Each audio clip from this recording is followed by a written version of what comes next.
Elizabeth Diller, Liz Diller. She's a globally renowned architect, known internationally for projects like the High Line in New York. She's a partner at Diller Scofidio Renfro. And alongside her partner, Riccardo Scofidio, Liz Diller's work has been recognized with, among other prizes, the first MacArthur Foundation Fellowship awarded in the field of architecture. Liz, welcome to you.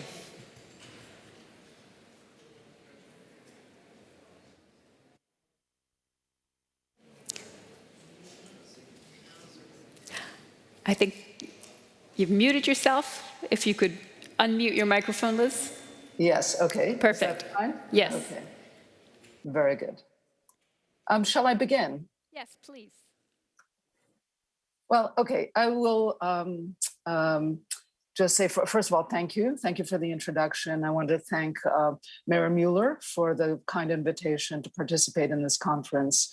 I will say that, for me, of course, luxury, I know that it's a very specific word, the way it's used, of course, for all of us, it's a necessity. And the work of my studio is mostly civic in nature and guided by one major principle, that space is fundamentally public and democratic, just like air and water. And this is before it's cut up and privatized as property. And as our cities get progressively more privatized or controlled by repressive regimes, I believe our obligation as citizens and as architects is to defend this space or find ways to reclaim it. And I've been very fortunate to be able to be part of large urban architectural projects in New York. And I want to just focus on a cluster that's down in Chelsea on the west side of Manhattan. This is an ensemble of projects, including the High Line, which was for the city of New York, the Shed in blue, which is an independent non-for-profit organization, and a High Rise in yellow, which is for a private developer.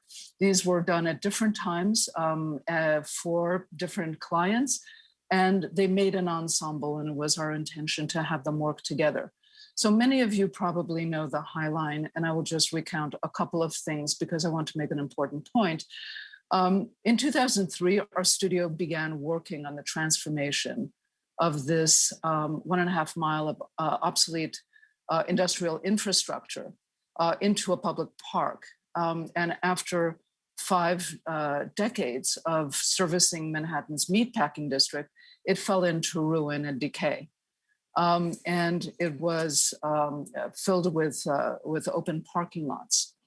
And the developers around the area wanted to call for its demolition because it was an eyesore and it devalued their properties around it. In the meantime, 2 young activists fought for the preservation of the High Line and its conversion into a public park. There was a need for green space in the area.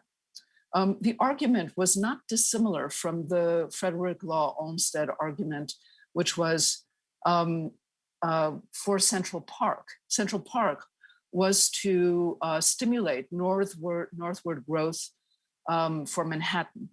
And so the outgoing Mayor Giuliani basically signed a demolition order to raise the High Line, not believing in this, and Mayor Bloomberg and his administration reversed that order, and the High Line became a reality. So the High Line, I'm just going to show you some nice pictures here. And just of the High Line over the years. And the only sort of interesting model was the Promenade Plantée in Paris, but it had to be proven that a park in the air could work. So this was very new at the time. It opened in 2009 and had progressive openings. So something unforeseen happened. First imagined to attract maybe 400,000 visitors, the High Line became an instant success. Pre-COVID, 8 million visitors a year came to the High Line, more than the Met, the Empire State Building, MoMA, and so forth. The High Line also became overcrowded, something unanticipated and not loved by New Yorkers.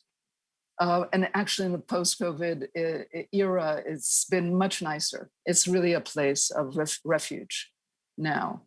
But the other thing that happened that was unanticipated was the High Line went viral.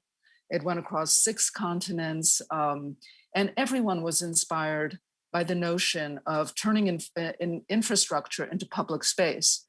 And this happened all over the world. It was dubbed the High Line effect, after the Bilbao effect. So the High Line had hit a global nerve.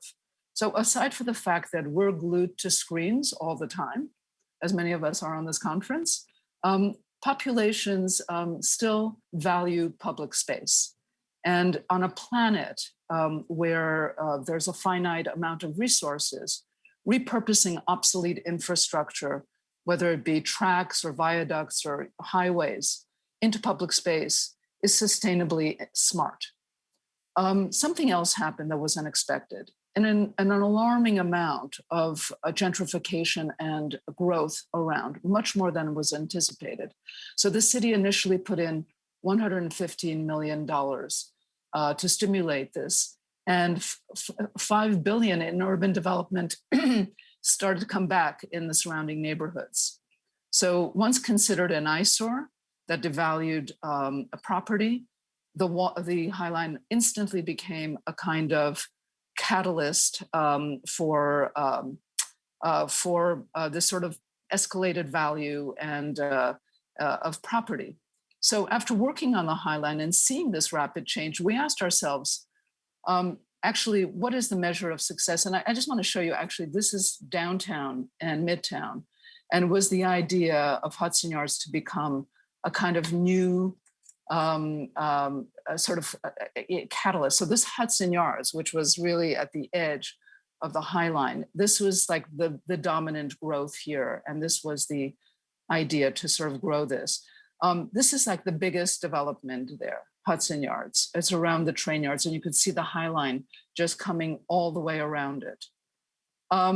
So this effect, one of the unanticipated High Line effects was that it was then understood that it spread extreme inequality around the city. So all of these new apartment buildings, office buildings, were for the wealthy. This stimulated us to do something about this, because of course, as architects, you have to think about what's your role after working on a project like this. Can it fall victim to its own success? What are the ethics of entering into the life cycle of a city? You enter when it's down and you bring it up, and then how far up is enough? And what is the responsibility of the architect in shaping the aftermath of urban change that they've unwittingly made? So which is the better city, the one on the left or the one on the right? And the question is still a question. I don't know, maybe not, neither. Or maybe both. But it stimulated us to do a new piece, a project on the High Line, where the High Line was the stage, and also it was also the city was the backdrop. This was an opera staged on the High Line for 1,000 singers. So 1,000 New York City singers, mostly non-professional singers, from church choirs and community choirs. The audience would weave in and out of the High Line 1.5 miles of stretch of stage. And I want to show you a little bit of what this looked like. The piece was about the winners and losers of this very fast urban change. That is, the people that make the money and the people that are displaced. And you could see a little bit of this. I hope you can hear this.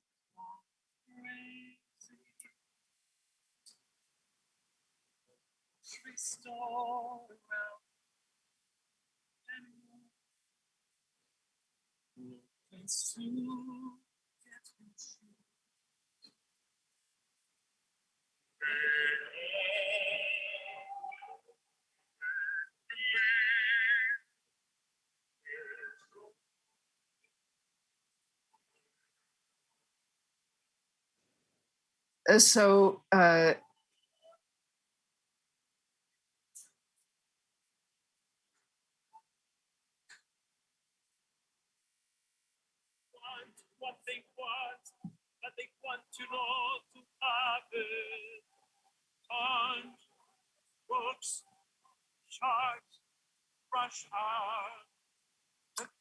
Okay, and I want to lastly just show the project, The Shed, which was on the High Line across 100 linear yards of the High Line in Hudson Yards. And this is on, when the city sold the site to a developer, there was one piece of property that they maintained control of, this one in red. And this was slated for cultural development. They had no idea who or what would, sorry.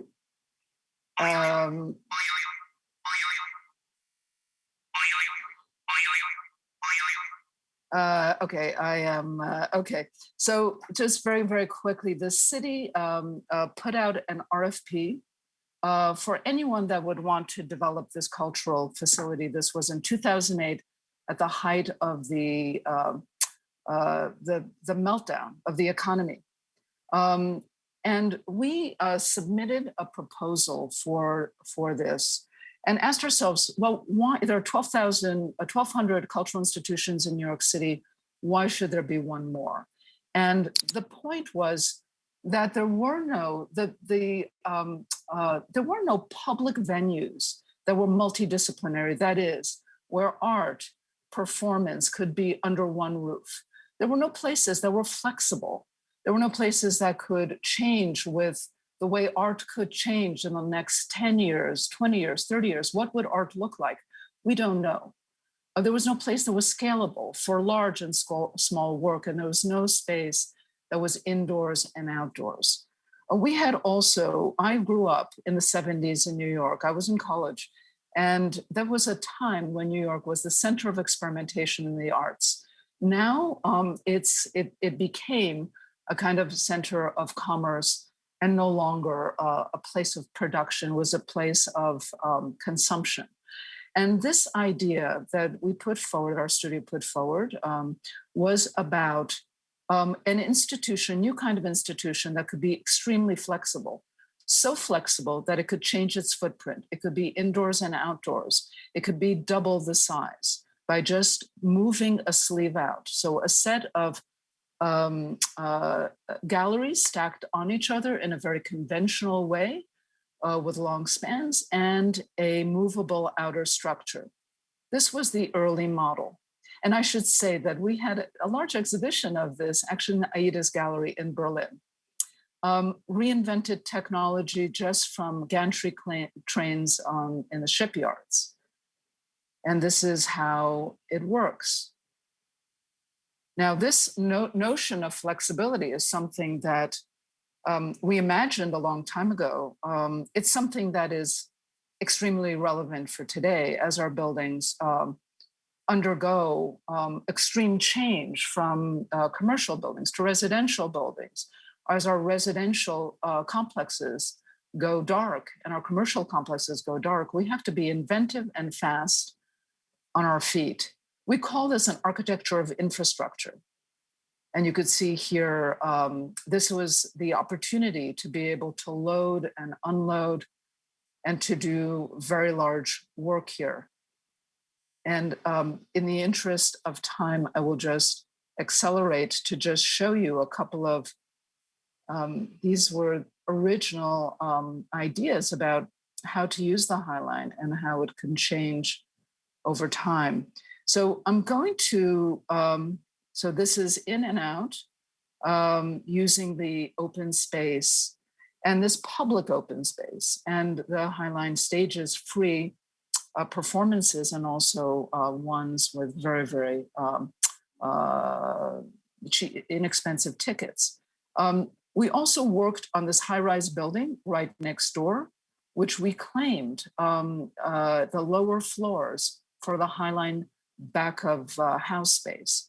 So this became the cultural space that was once designated by the city was now tripled in size. And here we go with the shed in operation.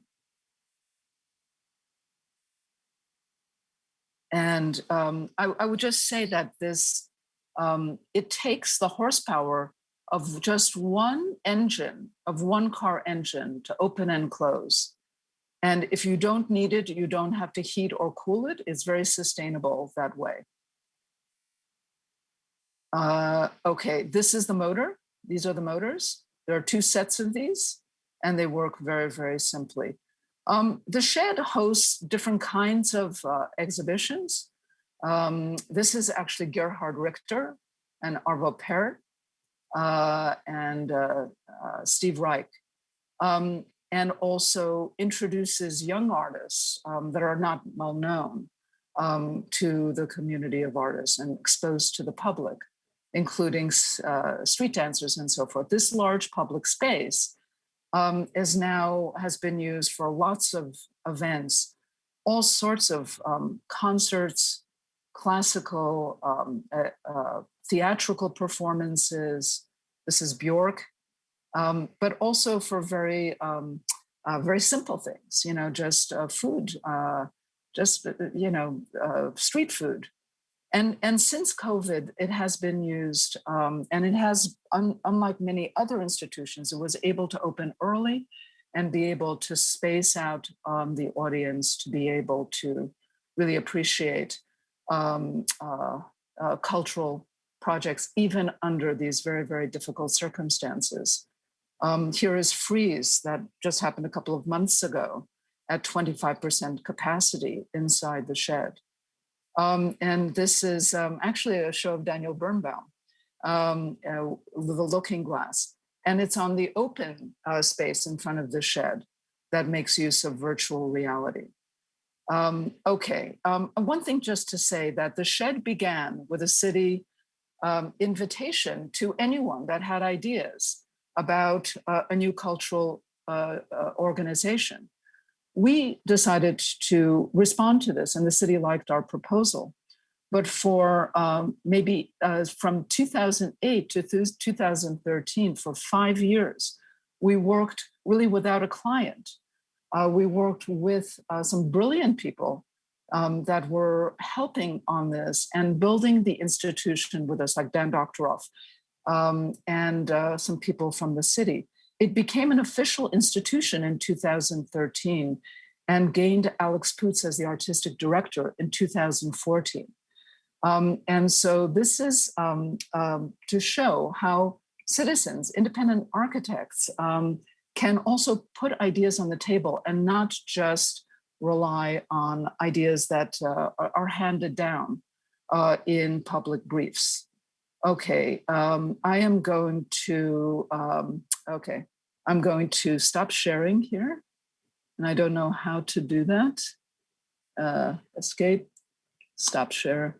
Okay, and now I can be back in conversation. Thank you, Liz, for that presentation. We really enjoyed it, especially the images there towards the end of seeing the shed in its various forms. I have to go back to the High Line. It's been such a wildly popular public luxury. Do you as an architect, or how do you as an architect think about what creating a public luxury like that, what kind of adverse effects it can have? You mentioned the gentrification that we've seen along the High Line.